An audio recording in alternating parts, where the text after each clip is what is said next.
right. Executive producer. You can't get mad at her. She put a remix to the remix to the remix. But it's okay. I heard Mos Def. Mos Def's not supposed to come on there. But it's okay. You don't know nobody. Yeah, but the intro, it sounded like it's not your fault. You're still the best. Azariah Malone, Cartagena, executive producer. This is a family show.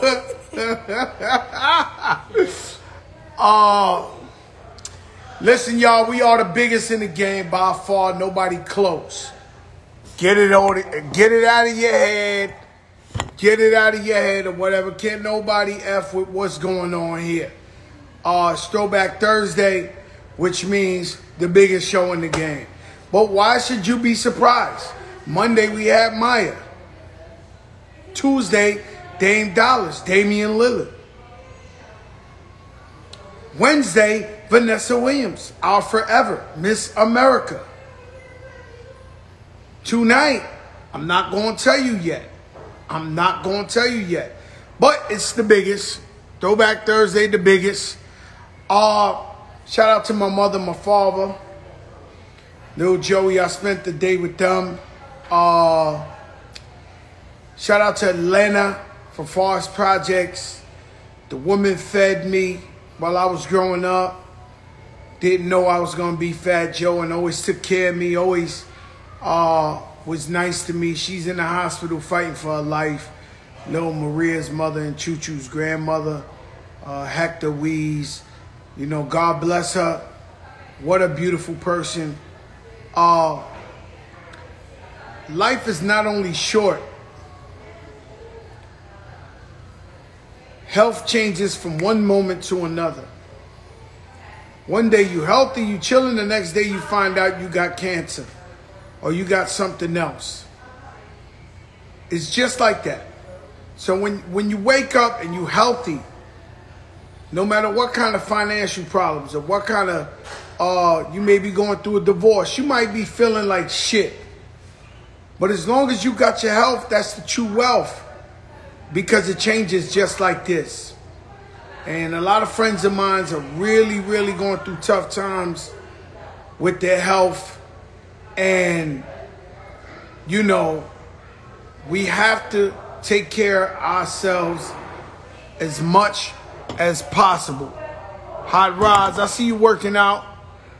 I see you working out there. You out there with Sia.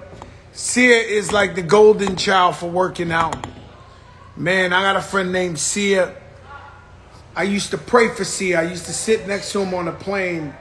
He used to promote Party's agency. He still does. And I would pray for him because he was so big. We would go from airport to airport all over the world. Now Sia is cock, diesel, six packed up. And every day he's working out. Every day he's eating salmon and some vegetables. I mean, it's unbelievable, his transition. Pretty Lou, you're my mentor. You're my idol. Believe it or not, I look to your strength to give me strength. You know, Pretty Lou been fighting this cancer for like 5 years. Sometimes he's going good. Sometimes it goes bad. Do everything. I'm always there with him, and we always talk to each other, and I always tell him, no matter what, in your darkest hours, God. Everything in life got to do with God. 20 years ago, God knew that this day would come. And so, you know, we all gonna go through life. We all gonna transition and move on. So that's why you need to enjoy your life while you can. If you have $1 and you wanted to buy that car, if you have $1 and you wanted to treat yourself now. Tomorrow is not promised. Shout out to Momo. My other brother out there in Europe is Switzerland and shit. Treat yourself to whatever you want. You see my brother Pretty Lou, I tell him all the time, everybody's journey in life ain't the same. Everybody's journey in life ain't the same. Some of us have it harder than others. And my brother's been taking the brunt. He been fighting that cancer. And he still got a #1 DJ show out there. The man won't give up for nothing in the universe. And that's what inspires me. And you know, times he went for the treatment in Columbia Presbyterian uptown. And I go see him. And I walk out of there and I lock that door. And I'm like, yo, this guy's strong. And so I'm here to support my brother and everybody else going through a tough time. Shout out my brother Kenny Burns. Thank God it ain't nothing major. He went to do the colonoscopy, which everybody should have that age. If you my age, I need to do it. And you know, but he's in there and he went to check it out. Thank God he's doing well. But health, it's a very delicate thing. And we could try our best, and we need to try to watch what we eat and work out and everything and watch the stress. But just know you need to appreciate life while you can. That's why I'm not mad at nobody who smiles. I'm not mad at nobody who enjoys their life. If you have the opportunity to do that, go ahead and do it, man. I don't give a fuck about what nobody says.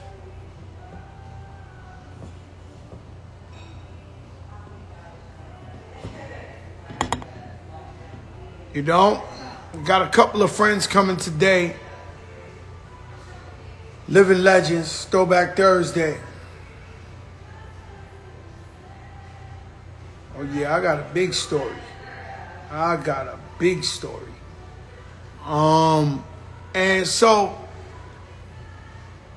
that's all I could tell you. So when, you know, I get a phone call from somebody who says, yo, Joe, you know, Miss Elena's doing bad. She might die. And that's my mother's best friend. You know, I got to drive up there and tell my mother that it ain't just a normal hospital visit. Tell my father that. I seen tears in his eyes. You know, when you get old like that, your friends just start to go. That's hard.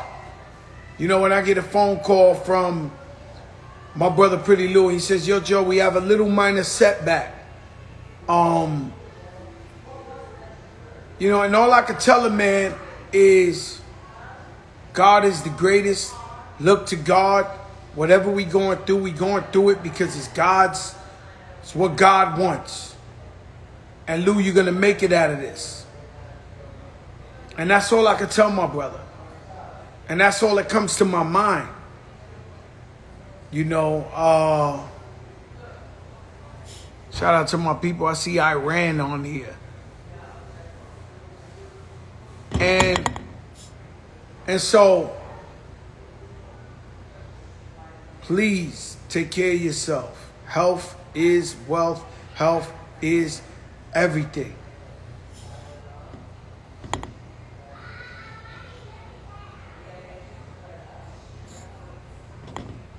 Let me see.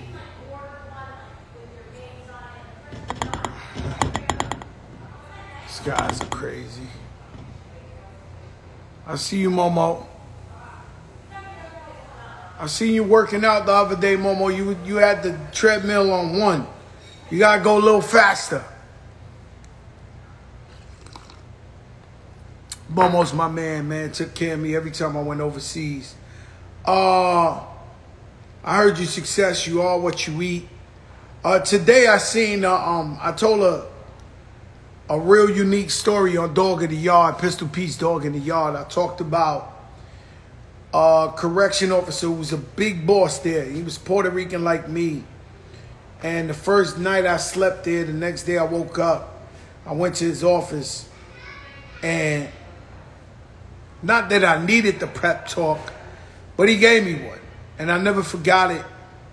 And I felt the love immediately. And I knew that even though we was on opposite sides, we were both on the same team.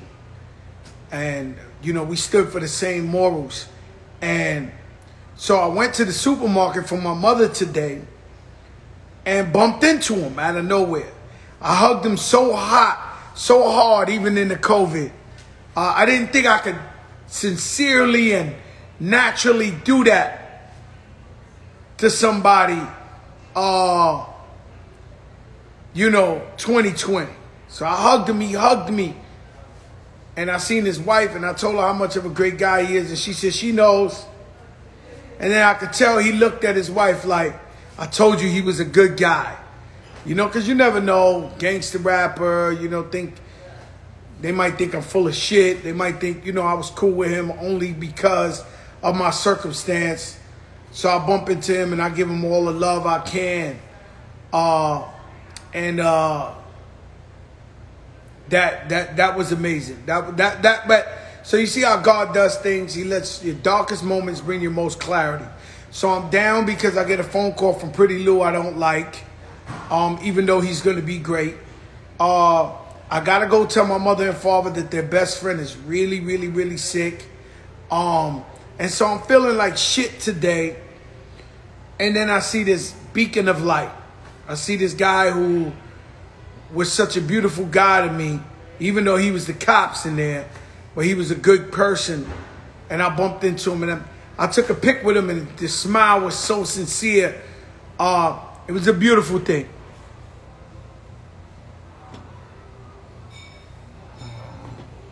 Where we at? I don't see my guys yet, but we'll see. You know how that go. And so, Brooklyn Babe, I see you. Germany, I see you. I see everybody out here. We got by far the biggest show. It's not a question. Everybody knows it. And wherever I go, I don't care if it's in Bahamas, it's in the supermarket, it's to the hospital. They tell me, Joe, I love your show. You got our biggest show. And so, we don't stop. Shout out to Ciroc. Shout out to Revolt TV. We're on every Tuesday at 10 p.m. I know this is Throwback Thursday. Yo, what's up? Yeah, AB, what's up, my brother? I see you promoting that artist of yours. Cool, Grims. I see you promoting Dirty Diana, huh, AB? Dirty Diana is my brother's artist. AB from up there, money earning Mount Vernon. And it's a true blessing to me to come in front of y'all every night and for y'all to allow me into your house and into your phones and drop whatever knowledge and wisdom I got, you know.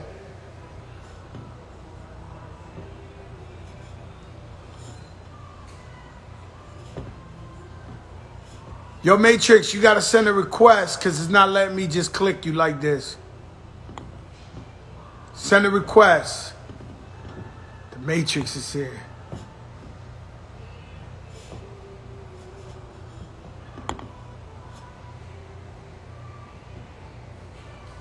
Go.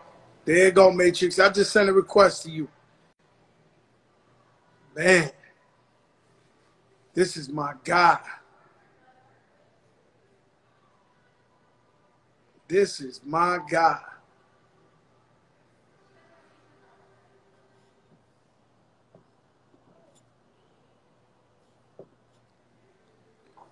I keep sending you requests, Matrix. Just pick it up.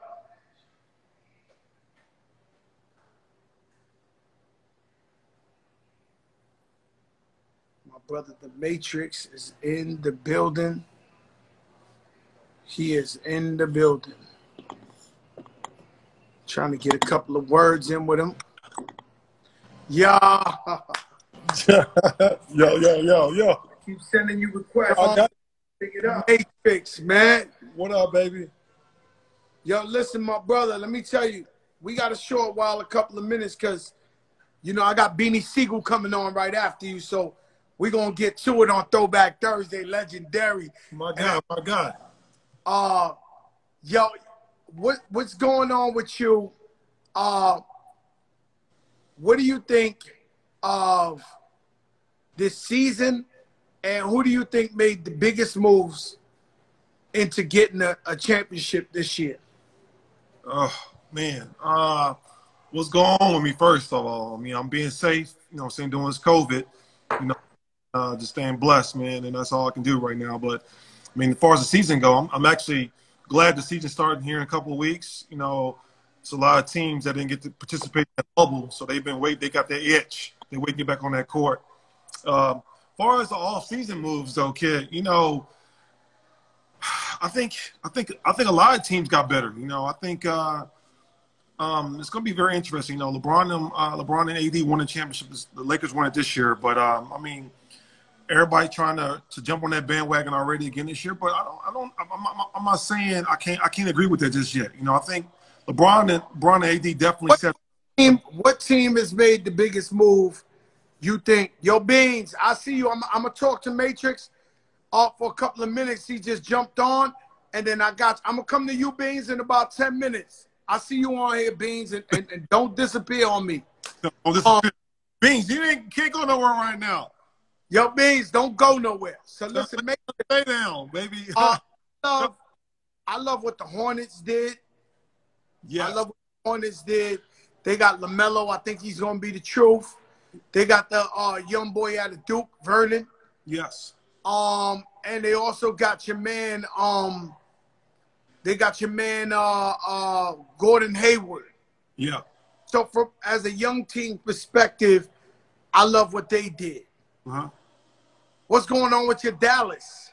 So we got some nice young kids we brought in here. I thought we traded Seth Curry away to Philly, and we got Jason and Jason Rich. But I think he gonna add some extra defense we needed, and hopefully he can fill those shoes though. Seth shot the ball very well last year for us. You know, I think is Porzingis gonna play this year or not? He's gonna be healthy, man. He's healthy right now. He almost I don't know if he's 100%. Oh, I'm a Porzingis fan. I'm a believer. Yeah. They sent him over there, but he ain't been playing. Yes.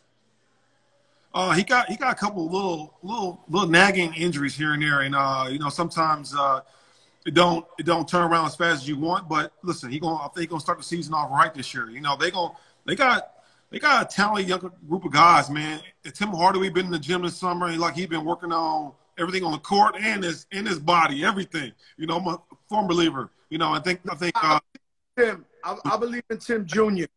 You said what? I believe in Tim Jr. I think you got a great team, and Luka is. I mean, you know, I'm on the Luka bandwagon. Yeah. Like, I'm telling you the truth. Like, I believe in Luka. Do you believe in Luka? We got big time. You got to get him to the Rucker then. We got to get him to the Rucker. We got to get him out there. Yo, Shawn, man, we used to bring you out there. You used to give the out there in the Rucker, man. How many seasons you played in the NBA, Shawn? 16, man. 16.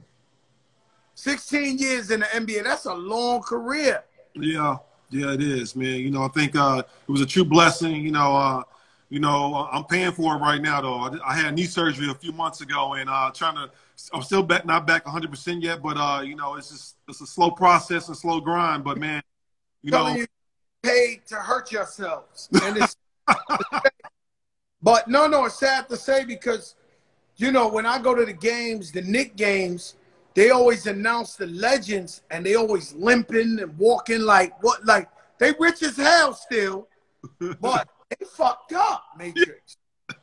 You know, listen, you know, this league is a very physical league, and you know, the physicality now is nowhere near it was when we was playing. You know, I was playing. It's definitely not. It's almost a non-contact sport now. A lot of guys don't even go in there to the paint anymore. So, but with that being said, though, like, yeah, the more miles you have in that body, the wear and tear. It's just part of the evolution of your body breaking down, man. You know, everybody talking about how athletes do this, athletes do that. Yeah, you know, a lot of people wouldn't trade positions with us that having to do what we got to do with our bodies and on a daily basis and routines, man. It's a lot harder.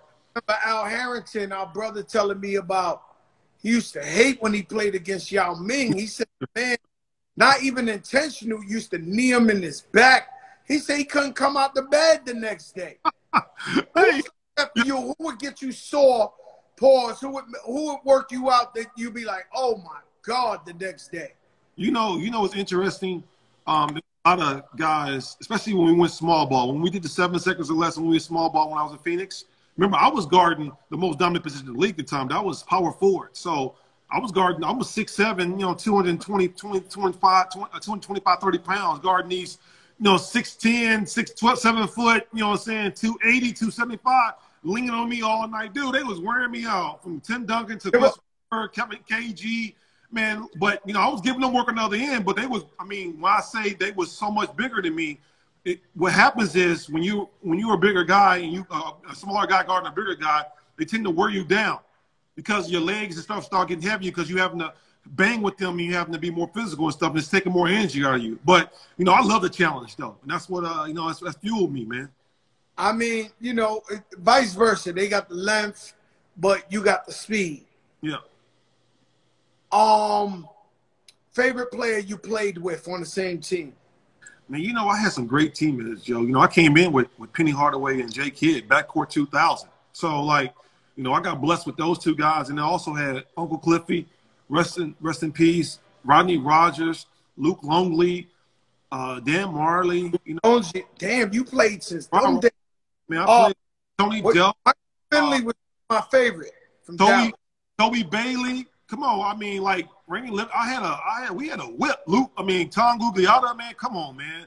Oliver Miller. We had some guys, man. It was serious. We had a squad in that first couple of years, and then every year it changed. And I got, of course, I joined up with Steph. A few years later, Starberry came and joined us. Brought me up and blessed with the New York family up there. And he opened them doors up there.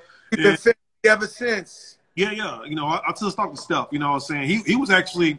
Shout out Steph, because he was actually alerting everybody with this COVID stuff right when it first started, because he was in China when it was escalating over there, and he was telling everybody to what to look for and what's going to happen and break down. They was over here. Yeah. He was telling us it was real. Yes. Yeah. We wasn't believing it. I was listening to him. I was seeing what he was doing. I actually had a call with him about some stuff on the mascot and stuff like that from business perspective. Man, he was deep, man. And, he over there doing his thing. I got to take my hat to that guy, man. He went over. I know you had a long career. You caked up.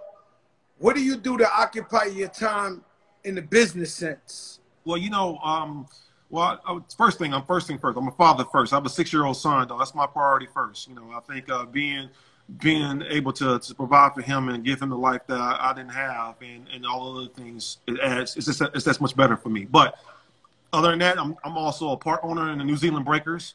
That's an NBL team over in New Zealand, but the league is, most of the teams are based in Australia. And then I work with the NBA. I work with the NBA and I work with the Mavericks. So I'm an ambassador, and I stay part of the game somewhat. And it's true blessing just to sniff it. You're such a stand-up guy, and you've always been a stand-up guy. What do you feel about the league saying no marijuana tests? I just saw that. I just saw Stu post that. Man, I don't know. This new generation, man. I'm seeing a lot of guys out here just blankly smoking weed in the open, like they don't care. Man, listen, it is what it is. Mike Tyson said he smoked weed before the fight this weekend. Yeah, I know. But listen, I just hope guys don't go out there and try to play high and be out there acting stupid and abuse it, man. I hope we got enough guys out there to respect the game and respect the ability they're able to do, go out there and be professional about their job, not be out there playing high. Ron Artest told me one time he used to drink Hennessy and start playing. Hey, my kidney would have gave out on me trying to go out there and play on some Hennessy. Swear to God. I swear to God. He told me. Ron. Drinking Hennessy, man. And I go, and I'm in there hennied up. I'm like, yo, Ron Artest. This is the one day he was crazy. Yeah, but so he's sarcastically being dead serious probably. I don't think he did it on a regular basis, but I know guys said, I've heard stories of a few former players that really was drinking at halftime before games. They was alcoholics. They couldn't stop drinking. They were drinking anytime they got, during game and not before games, all that stuff. Oh, so you knew players that had alcohol problems, and during halftime or right after the game they would drink. Well, right after the game, we can. I mean, you ain't playing anymore, so we used to have beers in the locker room, which is normal. So like everybody want like a nice cold beer after you just. I knew guys who in my projects that they would wake up in the morning to a 40 ounce. They would walk around the block with a 40 ounce. I knew guys that had drinking problems, rappers. They would drink that shit in the morning before they brush their teeth and just gotta drink it all day. And what's crazy is, liquor ain't like crack or heroin. So most people don't even realize they have a problem. Well, it's sad to say this. Most people who drink like that, typically, you don't even know they drunk or been drinking. You know what I'm saying? Because they don't carry it like that. Most people who drink on a regular basis are able to blend in like it never happened. But you'll start to see stuff like that affect people in their endurance and ability. It'll affect you on the court, regardless of how you want to do or what you want to do or don't want to do. Them things, them drugs will affect you on that court, man. If you mess with your body, man, it'll show sooner or later. It's safe to say there's going to be some high NBA players. At least if somebody smokes off the court and never had the nerve to do it, now they will get smoked out and try and see if they can play better under the influence. Yes or no? What do you think? I agree. It is. Somebody gonna do it. It just is. I'm just gonna say I hope nobody does it. I hope we can have these young guys stay the course and listen. In your free time, your leisure time, so be it. Hey, I mean, listen, it's what it is. But when it's time to work and perform, be professional about your job and your craft, man. Have some respect and love. Know people come out there spending a lot of money to watch you play on TV or in the fans and give us what we go. You know what I'm saying? Shout out to my brother Sia. He's on the check-in. I was just talking about him earlier about he used to be like 600 pounds, man. And he's fucking. I used to pray for him. I was scared for him. Mm-hmm. And he's cocked diesel now, six-packed up. Yeah. And started out, because a couple of people I know took health turns for the worse today. And I'm telling everybody, if you got your health, that is the most important thing in the world. That's the most important thing in the world. Health is more than money, is more than anything. You know what I'm saying? And we need to value that and try to be as healthy as possible. Health is wealth, baby. You said it. You said it all. I don't need to say anything. My brother Matrix, I love you, man. I want to talk to you. We're going to talk again because this wasn't long enough. I really got to get into deep your career, the matchups, everything with you. I know I got Beanie Sigel waiting in the sideline. And I love you, my brother, and I thank you for everything, man. All your years of brotherhood. It's Terror Squad, baby, all day. We different with it, Marion. We different. Yes, we are. You know what I'm saying? And, I think certain relationships are for real, and this is one of them for real. No doubt, baby. Love you, my brother. God bless. Super. All right. All right. Later. You don't know who I know. And because I know Beanie's out there and I don't want to lose the man, I'm supposed to go harder.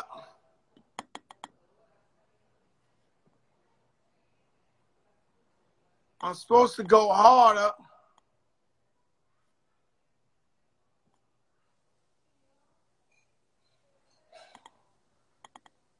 Let me see if I got Beanie. Yo, Beanie, where you at?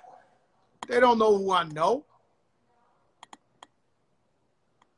seen Beanie in the comments. Oh, no, we going to get to that Sigel. Sigel, you hurt? We going to get to that Sigel, you hurt? Man, this the biggest show in the game. Y'all waiting, too. Y'all like, oh, shit, it's going down. Y'all know what the fuck is up. Y'all know what's going on. This shit every day, non-stop pressure. Y'all can't fuck with this thing here.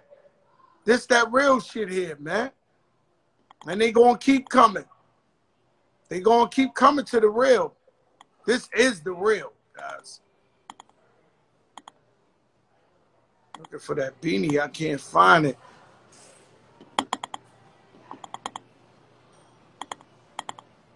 I can't find it. Yo, Beanie. See you in the comments, Beans.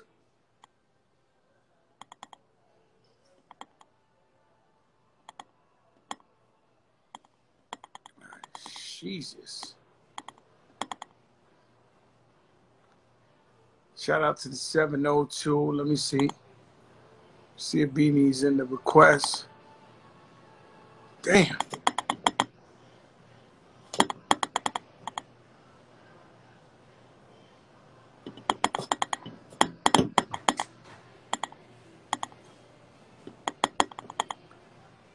Where the brother at? I'm looking for Beanie shit.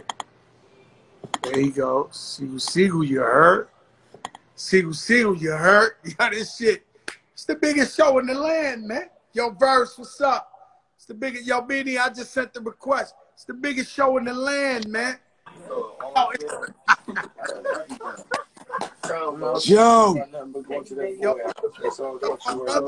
Crack, what up? Man, let me tell you something, bro. A true spitter, living legend of the game. Like, you ever thought somebody be calling you a living legend? Never. Never. Crazy. Tell me your story in Philly, how you came up, how did you meet Rockefeller and these guys? How did you get connected with the Rock? Well, that's the first part came up in South Philly. You know, the hood like everybody else. Kind of weird story how I met Rockefeller. When I first started, like, really, like, homing my skills, like, knowing that, like, yo, I might can rap, like, for real. Like, when I started believing other people that used to tell me, because I ain't, on my corner, it wasn't cool to be a rapper. Like, we in the trenches. So I had to hide it from my homies. So I used to have to go in different circles, and I ran into this cat, Murder Mill, and me and him, I would say we battled. We had mutual friends. His folks was my folks, and they was like, yeah, my cousin, yeah, this. So I had my man used to hype me, who knew I knew how to rap, but they didn't think I knew how to rap. So they bring this guy Murder Mill around, and we get it in. And I left that joint like thinking like, yo, I think he might have got me. And when I ran into him again, he was saying the same thing about me. So we linked up and did like 2 records. Like, first time ever going to a studio, went to his man crib, Ike, in the basement, and we laid down these 2 tracks. Now this time frame is within days. A week later, I don't hear from him. He calls me and was like, yo, I think I got a lick for us. Is these cats out Southwest Philly that rap, who the world know them now as Philly's Most Wanted.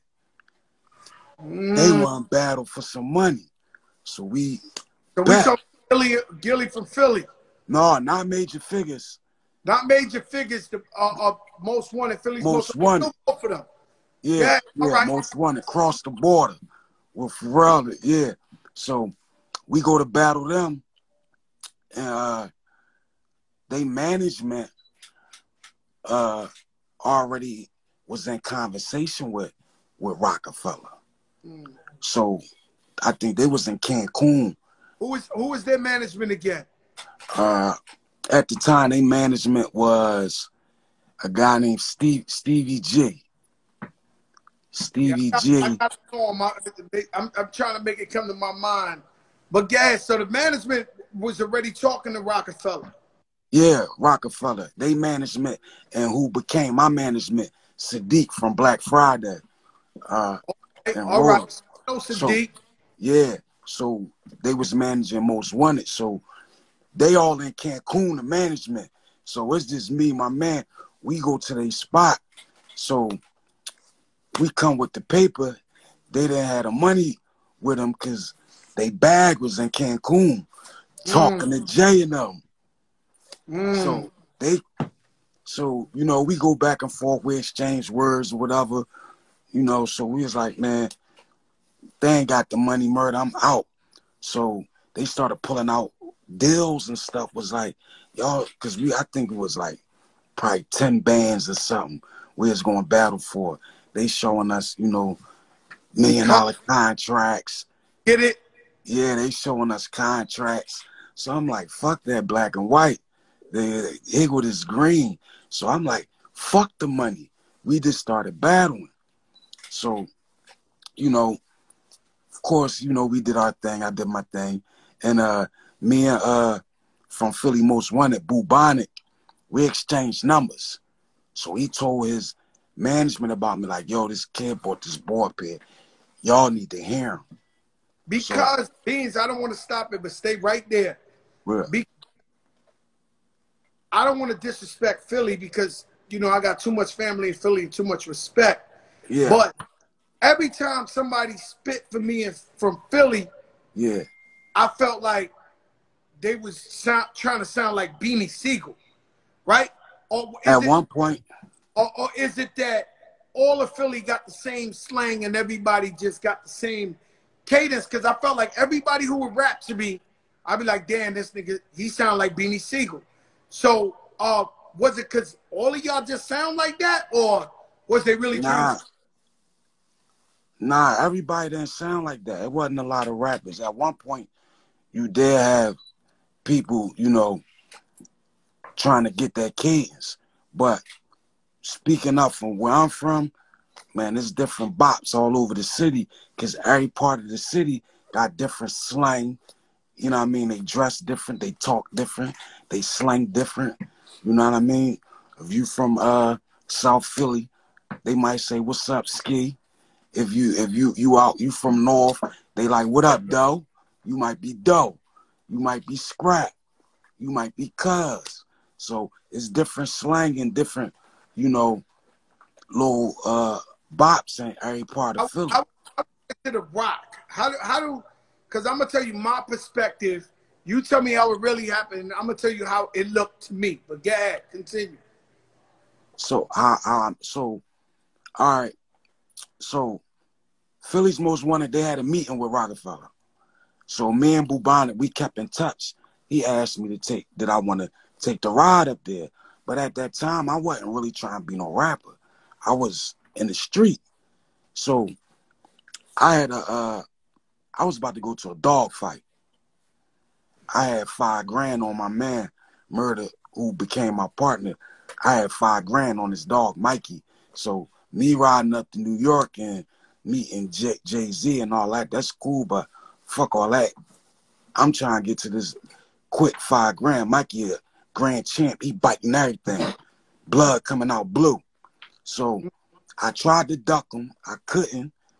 I wound up riding up there with him. To speed it up, Jay was in the studio doing It Was All Good a week ago with Too Short. So we go in the studio. So there's some other rappers in there that's, you know, from New York. They was in there, a group. I don't know if they was about to get signed or was around and Jay was trying to sign them. So we came up. So it kind of became a Philly, New York thing within Most Wanted and these other rappers. So Jay just came out the booth like, yo, y'all come in the studio and I'm laying my shit down. Somebody better spit something. You know what I mean? He doing a record with Too Short. So they wound up going back and forth. And somebody said like a comment about something about Philly, like we ain't had no rappers down there. He made like a Philly cheesesteak lot, something. So I intervened. And once I intervened, the rest was history. It was over. After I rapped, nobody in the room rapped again. Nobody rapped again. Like they knew, like, yo, stay in your place. Yeah, I started biting everything in the room that wasn't on my side. If you ain't come with me, you got it. People who don't know. Yeah. And I'm gonna give you like different synopsis. When I went to LA, when I went out to LA for the first time with Mac 10, my brother. Shout out to Mac 10. Yeah, shout out to Mac. everybody out there was the blood. His neighborhood. I mean, grandmothers, uncles, everybody was riding around. They had the ice cream truck was red. Yeah. Like, everybody. The cops was bloods.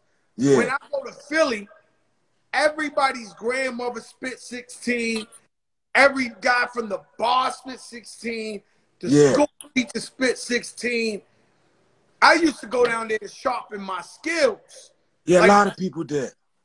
Yeah, I used to go down there to sharpen my skills. So the way this works from an industry standpoint is when you're from New York, they call this the Northeast. So it says anything from Boston down to D.C., maybe Virginia, is the Northeast. And when you're an East Coast rapper, that's where your record starts to spin first. And then we want to cross over to the West and the South and everything. Yeah. But Northeast. And me knowing Jay-Z as a businessman, me knowing the business, when he signed a bunch of Philly guys, I said, holy shit, he wrapped up the Northeast. Like, because, you know, New York was one thing, but when he went and got Shawn from Philly, yeah, it was not only did he get the nicest dudes, but it wrapped up the whole Northeast. It made it like, because Philly was his home too. The minute y'all, Jay-Z was already king, but when y'all co-signed him, he became Philly too. Yeah, yeah. Philly was acting like he was from Allegheny or he was from Germantown or something like that. He had Beanie Sigel with him. Yeah. It's supposed to have been like that. That's the big homie. Yeah. Sigel, y'all made some classic hits. Yes, sir. You made some classic albums, man. The In the Air shit.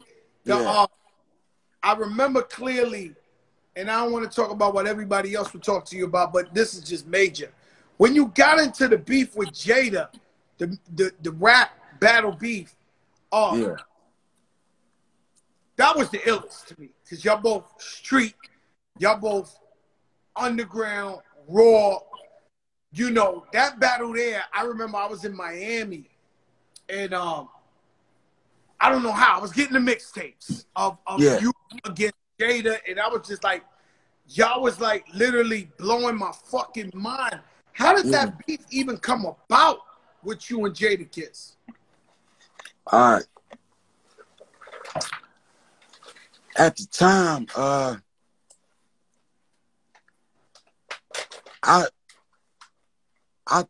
Jay and Jada Kiss was bumping heads a little bit on records. You know what I'm saying? And honestly, that's how I started. Like when you hear the after the original was probably this.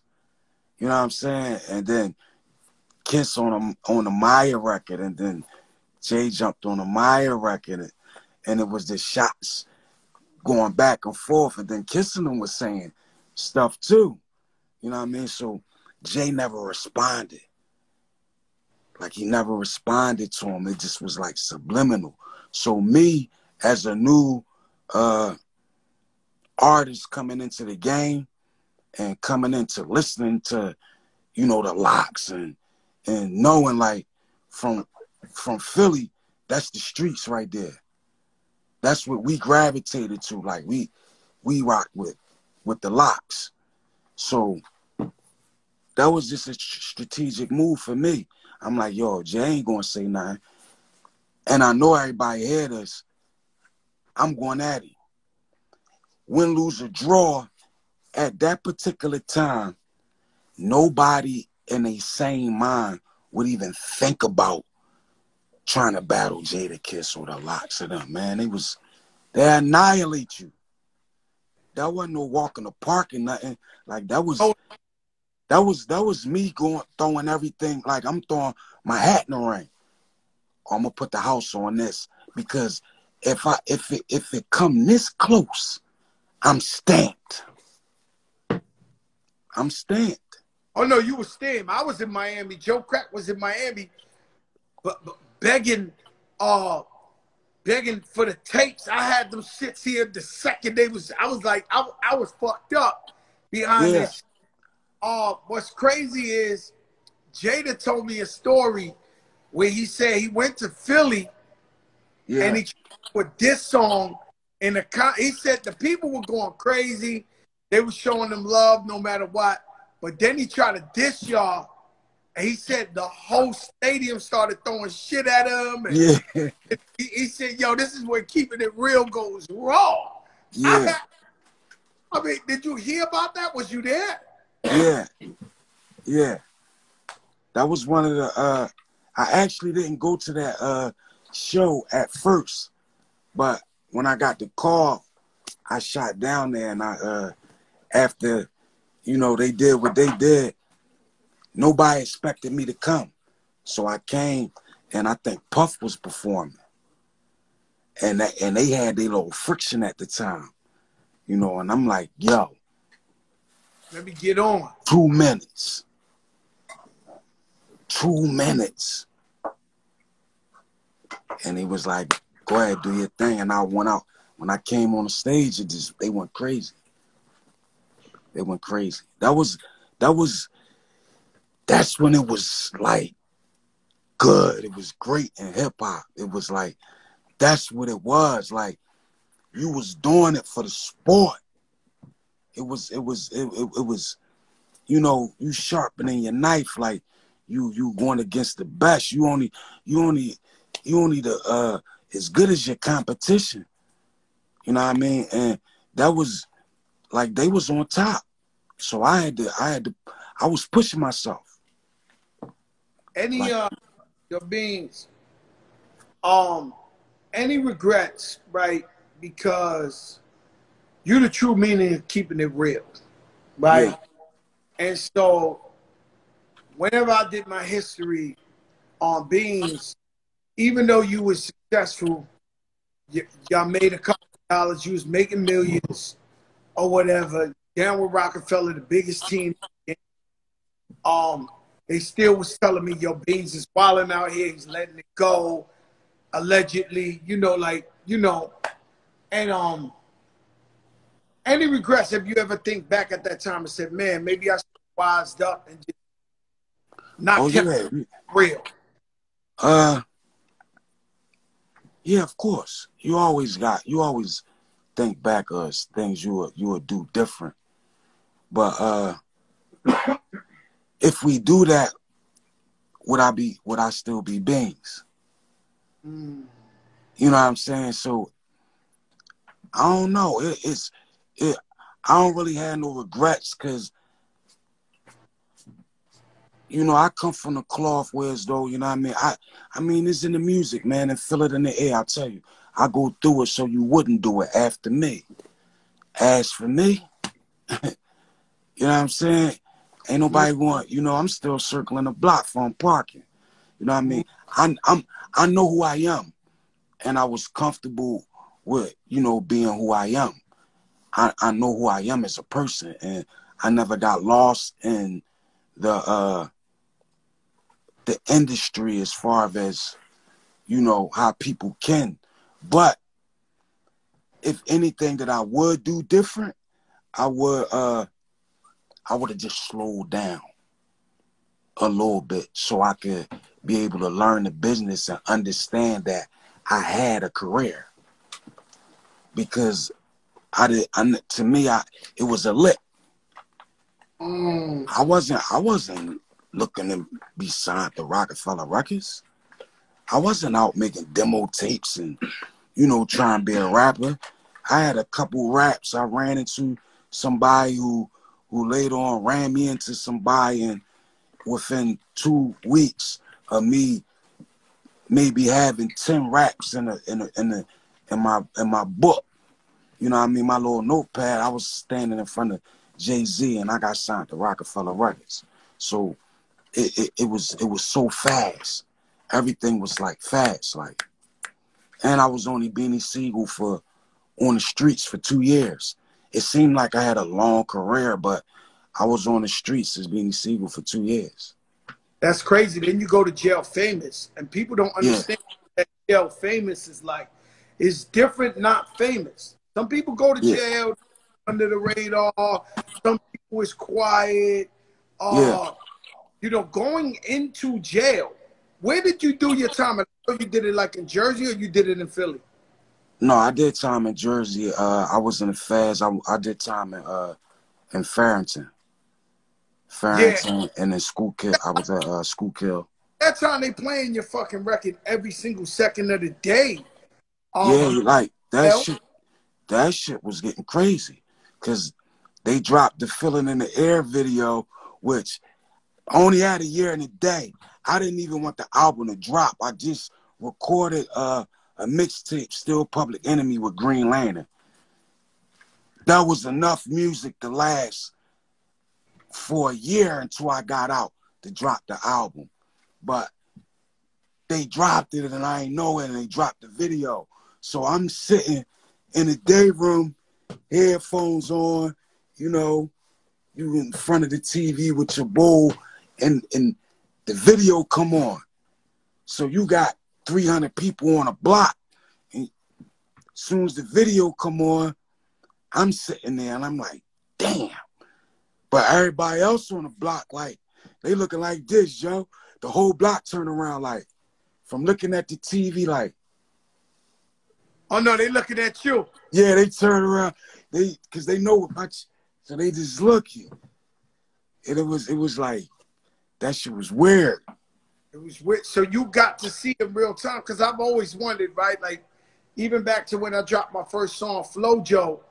Yeah. I always wondered what a Puerto Rican kid in Philly felt like when they first seen Fat Joe with a half moon and jury on 100 guys. We got like what, and then, but you were sitting locked up when that "Feel It in Your Air" comes on, and you looking at everybody's response. So you got to see that like a crystal ball. Yeah, I got to see it. I sent like, and they was tuned in.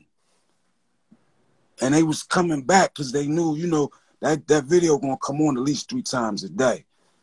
So it was like when they heard what I was saying, and they turning around and looking at me like, yo, it just got crazy. Like, because when they looking at the vid, it's like they seeing a movie like, damn, this nigga knew he was, they like, man, all types of shit started happening. You know what I mean? Shout out to my brother Khaled. He's on the check-in. So yeah, Khaled. Was you like, no stress, no none, let me go do this year in the day? Or was it like jealousy? What was it like in there? No, my first bed, it was like, I'm gonna go do this year in a day, and I'm gonna get out and get back to the music. But once I got in there, like, I from the rip, I let people know, like, you know, rest in peace to my old head Sput. I asked my man Woodgie, I'm like, yo, listen, get all the ops, everybody, you know, in the feds, you ride with your car. I'm like, listen, tell everybody to come to the yard tomorrow. Everybody come to last yard tomorrow. So, you know, all the folks. So they all came out to the yard. We in the yard, but we got to do it strategically because, you know, the police, they be on something. If you, and more than 5 of y'all together, they breaking y'all up. So I got everybody in the yard, everybody on the bleachers. I'm like, listen, y'all got me for a whole year. I am not going to be nobody radio. Please don't walk up to me asking me about, do I know Beyonce, or ask me nothing about no music shit. I'm not doing that. I'm not being nobody radio. But what I am going to do is, tonight, I got something for y'all. And I just went in for like 20 minutes straight for the whole jail in the yard, and was like, after that, it was like. So you did, you went off for like 20 minutes in the motherfucking yard. You said, after this hip hop shit is over. Yeah, I'm not gonna be nobody radio. minutes and started spitting for 20 minutes straight. Yeah, 20 minutes, went in for him. And I'm like, that's it. Please, no sidebars. Y'all got me for a year. I come to take a nap and go home. You got somebody want to play something for you. Yeah.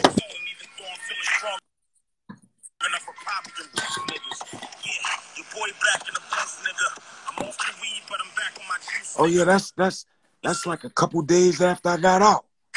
Couple of days after you got out, you and Jadakiss. Yeah, college. He always do that. You remember that, huh? Yo, how that came about, man? Every bit I ever did.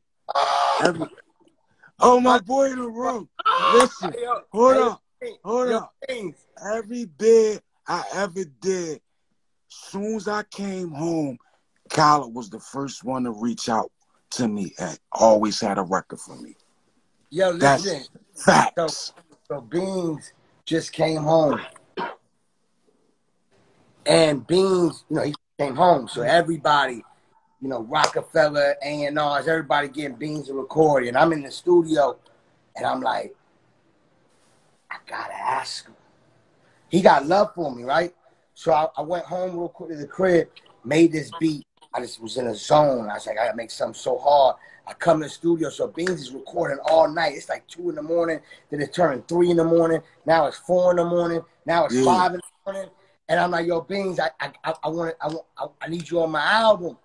But I want this to be Beans and Jadakiss.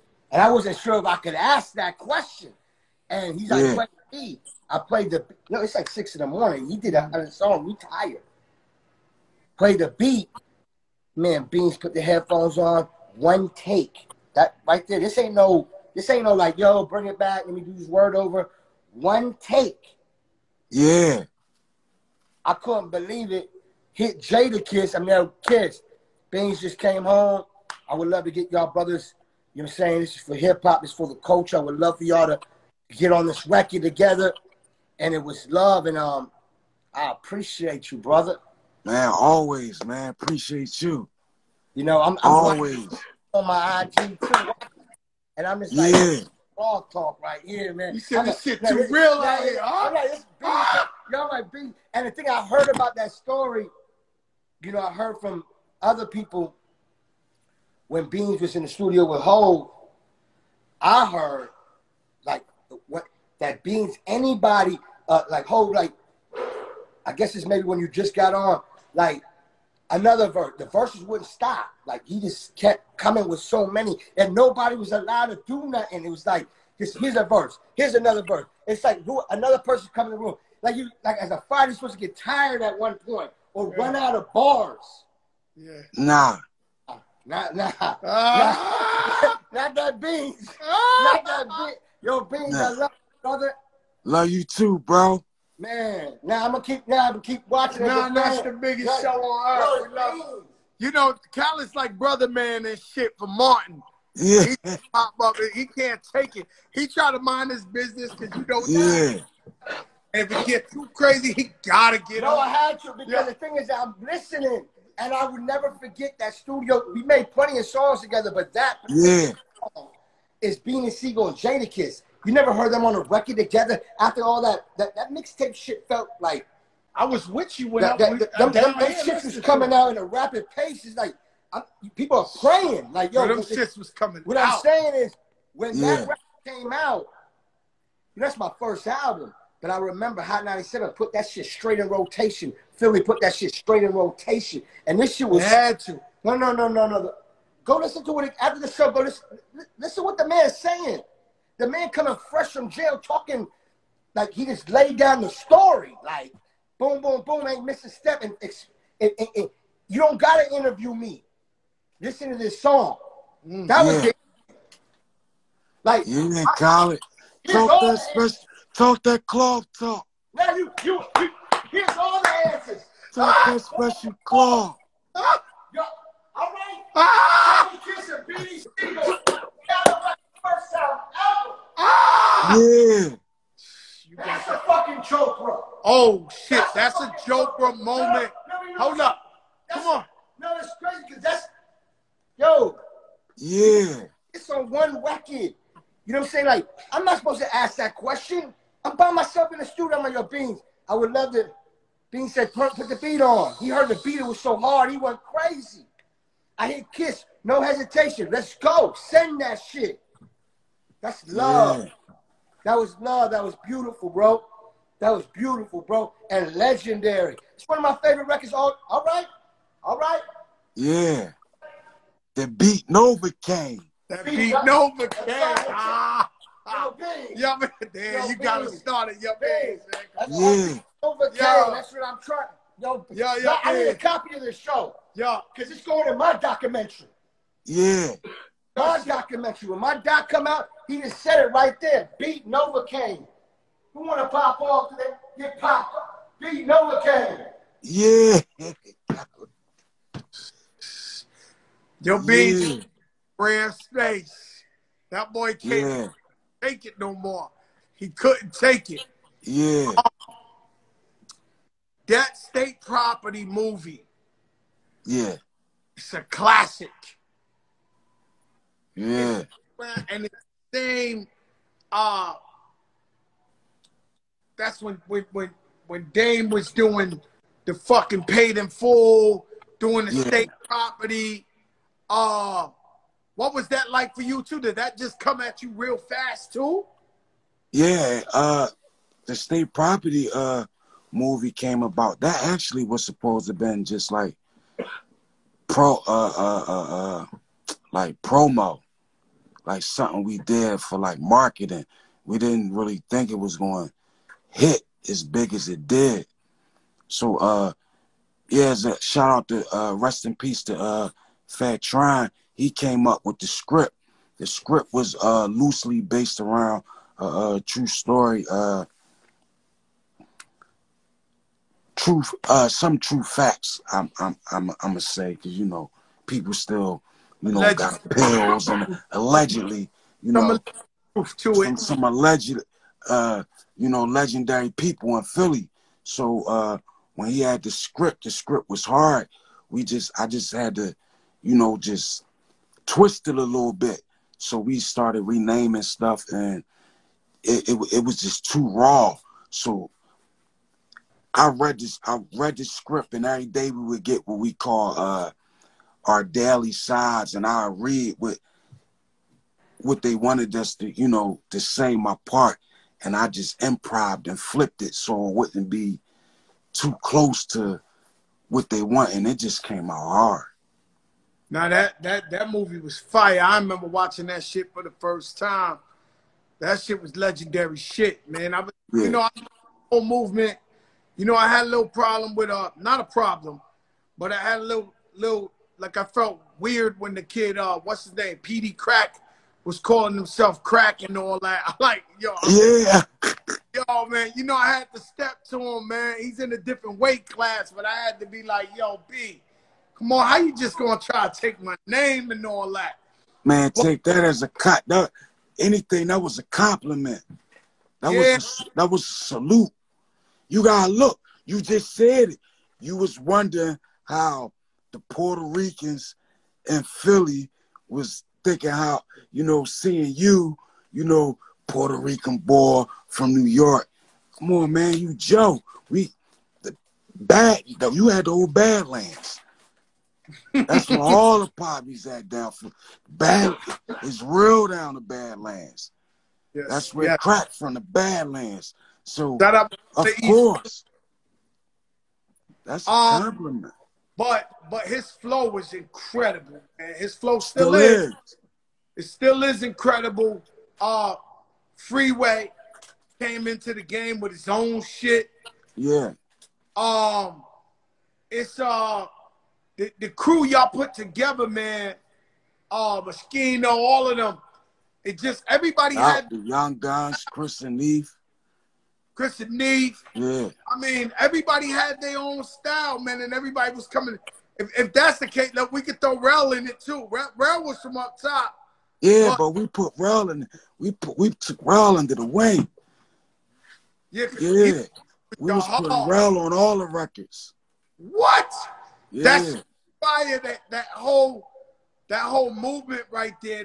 It was a time, you know, it was a time in hip hop that was so. I mean, I would be in this club. I don't know if you ever went to Jimmy's Bronx Cafe up in the Bronx, and then that shit come on. I'd be drunk as hell and Matt come through on that club shit. Yeah. Yeah. Yo, Beans, I was so fucked up, man, when that shit used to come on. I was like, man, you know how I get in the club. We should imagine how I felt. I was coming straight off the block. So to go to the club and see the reaction of people, I remember the first time I performed in a tunnel. Like, it was, oh my God. Like, I never experienced nothing like that. I think that's when I really was like, yo, I want to be, all right, I'm going to do this. I'm going to rap. Like, I like this. Like, it got fun because the tunnel was dangerous. Like, we ain't had no clubs like that. Like, if it served me correctly, the tunnel is actually what it is. It's like the basement of like 4 buildings, New York buildings. That's how I look in the inside of there. And it was the most grimiest, craziest club or whatever you want to call it I ever been to. And I remember the whole Philly. Pun would go in there in a robe. Pun would go in there with jury on in a bathrobe and just flex at the tunnel. Meanwhile, everybody gets shot, stabbed, and Pun up in there with a bathrobe. Yeah. With the like, yo, the tunnel was, it was, you know, first of all, you got the meanest guys in the city up in there. That's one thing. Yeah. But then you got to fight the bounce. And yeah, they different. 7-foot cock diesel, 6-pack up. I don't think you understand what an ass whipping from a tunnel bouncer is. Yeah. A different ass whipping, B. Yeah, that joint like going to prison. That's what it remind me of when I was going in. I'm like, the fuck, I feel like I'm going to jail on the way they search you and you gotta go through the metal detectors and shit. Take the shoes off. Yeah, I'm like, God damn, the fuck? The tunnel was to the county. Yeah. The tunnel was real, and your shit was ringing off on there. You know, it was the vice versa. Shout out to my brother E. Philly. It was like, you know, Philly embraced Jay-Z on another level, and Brooklyn and New York embraced y'all like y'all was from Brooklyn. Yeah. Yeah. That's crazy, man. And if you sit back, you know what I mean, in hindsight, and you think about all the legendary shit y'all did, and having Kanye was with y'all too. Yeah. Nobody knew that was gonna be Kanye. And I did. Speak on that. Like, I did. Man, yay. I remember hearing Jesus Walk before it was Jesus Walk. Like Kanye had come to the stew and play you some bangers. Then he used to come through, and once we knew Kanye could rap, like Farver State Property, like Kanye on State Property albums. He on hooks and all that, like before his album came out, and people, like, we knew Ye could rap. And I'm like, yo, Ye, let me hear, I want to hear some of them beats. I'm like, no, let me hear the beats that you keeping for yourself. And when he hit that joint, and you heard, Jesus, what? I was like, oh my. Like, we knew Kanye was like different. We was trying to keep Kanye like this. Like, but you couldn't keep him like quiet, because then once Jay got a hold of him, it was like, fuck. Yeah, he was I did. monsters. So, my brother Dre from Cool and Dre, a lot of people don't know he's dead nice. The beats, the rhymes, and all that. But me, I actually encouraged Dre. We did the album together, Family Ties. But now he working on his own album, and I try to get him like, yo, Dre, where my beats? And he like, yo, I'm just finishing up my session on my shit. Hey, yo, Dre, when you coming over? Yo, I got this new song. This shit is crazy. I'm like, damn, I done lost the God, man. Yeah. Yeah. I mean, that's I don't, crazy. Let me ask you a question. Yeah. No, What go happened? ahead, go ahead. No, I was just saying like that with Ye, like it's like Oh, that with Ye and Just Blaze. Just Blaze too. Same Yeah, thing. Yeah, and Just Blaze. You know, I had Khaled before y'all knew he was Khaled. yeah, So while I'm making my hits, he throwing them inputs in there like, yo, do this and that. I would have never had the heart to get Eminem on the Lean Back remix if it wasn't for Khaled was on my ass like, get the white boy, get the white. I was like, yo, I can't get the white boy. Like, yeah, nobody can get the fucking white boy. Like, get the white boy. So I make the call. The joint come back. yeah, He jumped. I'm like, oh my God, I would have never did that. So I had my version of with Cool and Dre and Khaled and Scott Storch. I had my version of, you know, Kanye and yeah. in the background, legendary. These are like, Legendary. if we knew that now, we'd be sitting in that room with them niggas all day, like All soaking day, all night. Well, that's how we used to be, especially us, like state property. Like if you ask them, they're probably, our sessions was kind of different because we're kidnapping. Yeah, we're kidnapping. You might be in there like 3-4 days. Like you can't go home, yo. Engineers and everything. You got me, Petey, Freeway. You got Owen Sparks. You got Chris, Neve. Then you got Bleak and Get Low. So and there's only 2 rooms in baseline, A room, B room. So you like niggas running from room to room and like, oh, what's that? Who you play that for? Why you ain't let me hear that?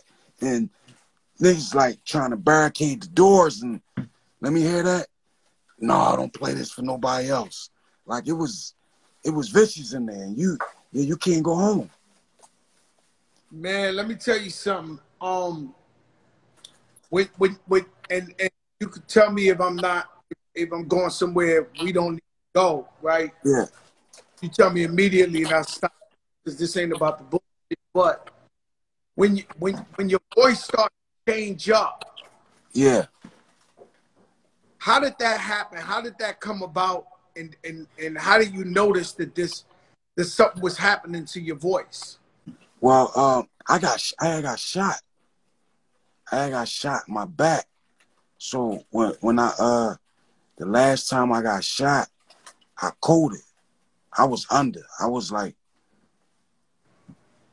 in a joint for a couple weeks, like in a coma. I was like, so when I came out of it, and I was coming to, I didn't know I had the breathing tubes and all that stuff down me. So when I came to, like, I couldn't talk. So the first thing I did, I pulled the breathing tube out of me and it tore my joint up. And I had staples in my stomach and I gagged and I bust open the staples in my stomach and I tore, I guess your larynx, and I tore some shit up in there. So when I got help, my voice never, like, I couldn't talk at all. I couldn't talk for like 2 months at all. Now. Yeah, I couldn't talk at all. I had to like, my joint had to like slowly come back, like slowly. And then I, used to ask the doc like, yo, I'm gonna get my voice back. They're like, it might come back in a month. It might be 6 months. It might be 6 years. It might not come back regular at all. And you know, Sig, man, it's health shit, right? Yeah. I started off the show talking about health, and if you healthy, even if you broke, even if you going, you need to thank God, because this health shit changed from one day to another. Oh yeah. The shit just changed, man. Man, you gotta look, man. I know firsthand, like I first felt it, you know what I mean? I'm diabetic. So Me too. I know health is wealth. Like I'm trying to be around from my kids, and I still got babies. Like I'm still making babies. I got a 1-year-old, a 3-year-old. So yeah, that's a blessing. So health and children and family, that's the best thing you could ever have. Money, all that stuff, that ain't nothing. Like you, family, and like real family, because a lot of people, you know, there's a difference between family and relatives. I Break, learned that the break. hard way, because I got some homies that's, you know, that I consider More family more than blood. than blood. You know what I'm saying? You just my relative, but this my brother. You know what I'm saying? And I got a brother, biological brother, but you know what I'm saying? Like, and me, we good, but I got people that I consider my brother, my family. So I take that family thing real serious, like family, everything, and that's everything to me. That's that, like, you know, having children as a man, it give you to me, a restart button to start getting stuff right again. Because it's about what you leave behind. You can't, like money and cars and all that, like all that stuff, you leave that, like that, all that stuff gets squandered. It's about what you leave and your legacy behind, like within what you created. Like I'm raising men. So I get a second chance to raise men, strong men, a queen, women. You know what I mean? A man, like my boys, like gonna be men out here. So it's about that. And you can give your kids whatever. Like I just told somebody, you can get it ain't what you give your children or what or what you do for them, is what you teach them to do for themselves. Because you can get them everything in the world, but if they don't know how to take care of it, it can get lost. So, you know what I mean? I understand all the generational wealth and all that, but once you close your eyes, that pen is lifted, the ink is dried, everything, you're done. You're in the ground. So you don't know what they gonna do with what you left behind. You know what I'm saying? But if you raising some and your family structure is strong, that's where it's at. That's my happiest. Shit, man, let me tell you something, man. That shit is so eloquently said and so true. I mean, you Yeah. speak the truth there. I want to ask you this question. I gotta ask you. I would love to just end it right there, because that's some of the realest shit that anybody ever said on this show. But I gotta ask Beans, who's his top 5, dead or alive? And keep me out of the question. The thing. Who's on your list? Your top 5? My top 5, dead or alive, lyrically, it's not in no particular order neither. And I swear I'm not being biased. It's hard. I'm going to say Big, Jay,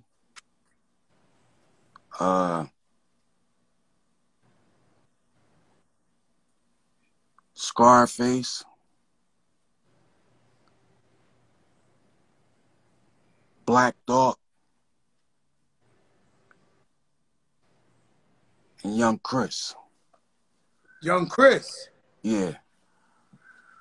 He on your top 5. Yeah, he on my top 5. Is there something about young Chris that I ain't get that you got? Everything about him. Everything.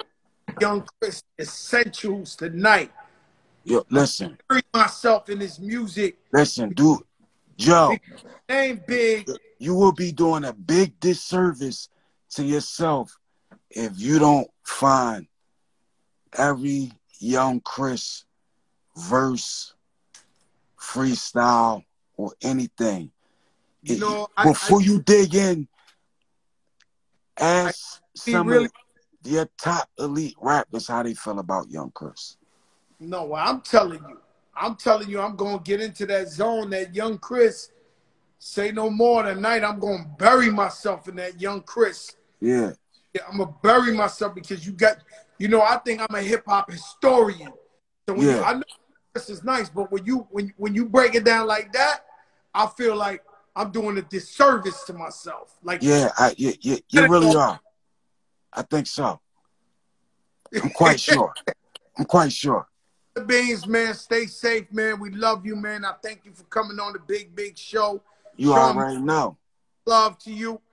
You know what I'm saying? It was long overdue, my brother, and I can't wait to see you in person. Man, let's tap in, man. And I see you, Smitty, my boy on this joint. Hey, Smitty, yo, you everywhere, bro. Smitty, shout out to Smitty, man. My boy from BDM Backdoor Movement. Yo, Smitty, you the outlet. I ain't even gonna call you the plug no more. You the outlet. He the outlet. Yeah, he the outlet. You Philly, make it happen. Philly out there, man. You know, Philly is a special place for me. You know, I would say is the third. It's New York because I'm from there, and then Miami. You know, I live here 15 years, so I made it my second home. But Philly's my third home. Yeah. You know, when I lived in New York, I would come down to Philly at least 3 days out the week and just be on Broad Street or be in Allegheny, Germantown, Bad all over. And beautiful place, man. When I'm in Philly, I feel like I'm at home. And shout out to everybody in Philly. And when I say Philly, I'm going to also include Camden, New Jersey. Yeah, CMD. Shout out to my boy Itchy. You know, the downtown Sycamore Project, CMD. Badlands, Betsy Ross. Yeah. What you know about that Betsy Ross? Betsy, the Tycone. I saw the Benny. We love you, man. Stay safe, man. God bless you. You already know, man. Brother. Yeah. Beanie Sigel, and you don't know who the fuck I know. You don't know who I know. My God. Oh, my God. Yo, that boy. Shout out to my man, Five Boy out there in Trenton. Know what I'm saying? Because I know he from that cloth, too. Know what I'm saying? But, yo, listen, where else in the world could you get Vanessa Williams, America's first Black Miss America, the night before, and then you get Beans? My God. This shit disrespectful. This show is disrespectful. It's Beanie Sigel, the Desert Eagle. Like, bro, this shit ain't a game right here, man. The Broad Street Bully. And I'm glad to see him doing great. We touched on all the topics we need to touch on with no fuckery, no jamming up our legends or our icons. You know, the reason I started this show, the big show, is because I seen journalists jamming up our legends and our icons. I saw documentaries based on hip-hop that was a lie. And so 20 years from now, kids are going to turn on the documentaries and they're going to think that that's real when it's a lie. So people do these documentaries and all that, and they change the narrative. And that's why I got involved in this shit. Because I was like, yo, I want somebody 20 years from now to turn around and say, I want somebody to turn around 20 years from now and look this up and say, nah, Beanie said it went like that. Snoop said it went like that. Luda said it went like that. And that's why I come and I do the shit I do. The show is incredible. Thank you for tuning in. Me personally, I look at people's shit on Instagram for 20. If you got a minute out of me, God forbid 2, I'm off. So I know how hard it is to sit over here and hear this fat guy talk all the shit he want to talk. But it's obviously the source. It's obviously the vibes, the truth. And so we had Marion on Monday. Tuesday, Dame Dollars, Dame Lillian. And by the way, the man can spit. Yesterday, we had Vanessa Williams, one of the most beautiful people ever lived. And tonight we had Shawn, Marion, the Matrix, to get it ready. And I faked you out because you thought that's all that was going on. You was like, all right, we getting a little basketball. And then I pun your head top Beanie Sigel. And in the middle of the Beanie Sigel interview, brother man came down the fire escape. DJ Khaled, the beat Novocaine, and got into that shit with Beans. Legendary shit. Let me tell you, if young Chris is on Beans' top 5, I will tell you, I will have a whole review on young Chris because I got to know what's going on. Right, guys? Put God first. Pretty Lou's coming up next. He got the DJ show over there. Go support Pretty Lou and all the DJs out there. God is great. Health is wealth. Put God first. Once again, I'm going to say, Get Better Atlanta from Forest Projects from 1000. Shout out to Choo Choo. Shout out to Maria. Shout out to Hector Weasel. You know, I hope your mother gets better. Pretty Lou, I see you in a few. Love you guys. I'll see you tomorrow on Friday. It's going to be legendary. It's going to be the biggest people on earth because that's what we do every single night. DJ Infamous, what's up, my brother? Ro Parrish, what's up, baby? Oh, it's the Big Show. Peace, y'all. Executive producer's doing this. That means she's hungry. That means hungry, Papi. I got to eat something. Perhaps filet mignon. UFO.